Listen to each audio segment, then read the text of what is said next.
Hi students, this is Kathleen and I wanted to give you a little bit of an update as we enter week 5 of our Writing 5 semester. This week is the halfway mark, so we are almost halfway done with our class, which is pretty amazing. It's going very quickly. So let me just make a few general announcements for you guys. So number 1, check your grade. Please make sure to check your grade. On Blackboard, we have a maximum of 35 points right now. So to be getting 85%, you would need to be at least at 30 points right now, okay? So take a look, make sure you agree with everything. You're not, that I haven't missed anything that you've turned in. And please make sure to take a look at your feedback on your timed writing test, number 1, the cause and effect test. And one area that I saw many people needed to work on was the thesis and topic sentence frames. So you might have gotten a note about that in yours.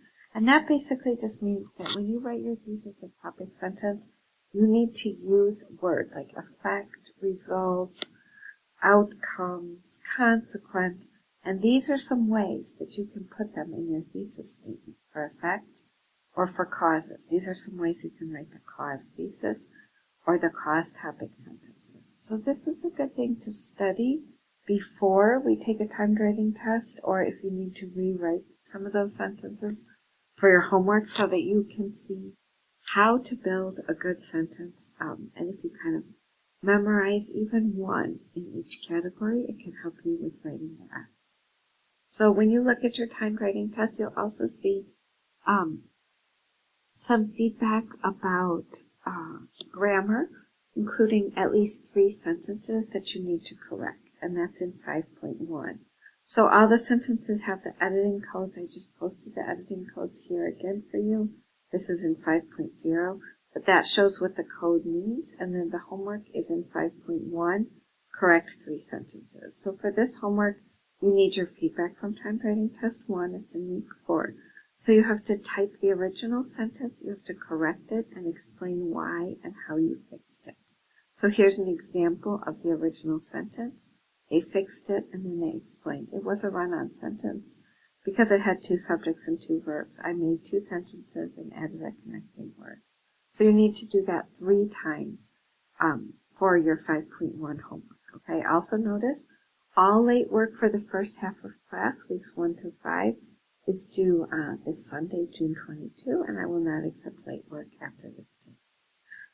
So we are starting to work on our argument essays now. So some people also, they wanted, just like we have the cause and effect thesis and topic sentence frames, they wanted some for argument. So these are a little harder to do because there's not as many varieties actually. But I did put together some materials for you. So remember, in the argument thesis, we should use should or should not to make sure we're making an argument. Don't say I think, I agree, I disagree, I believe, or in my opinion. Maybe you can say that somewhere else in the argument essay, but not in the thesis. In the thesis, you just need to say it directly. The argument thesis should be the last line in the introduction. It should be 1 sentence. And you can use a counter argument. So here's an example thesis frame. There are 3 reasons why someone should or should not do something. Or although some people say the opposite, someone should or should not do something. That's a very general frame. This one is a counter argument, and this is just a straightforward thesis without counter argument. Also, of course, for the topic sentences, they give the main idea of 1 paragraph, and they're the first line in the body paragraph. So the topic sentence frames, the first reason why someone should or should not do something is that, and then the subject and verb.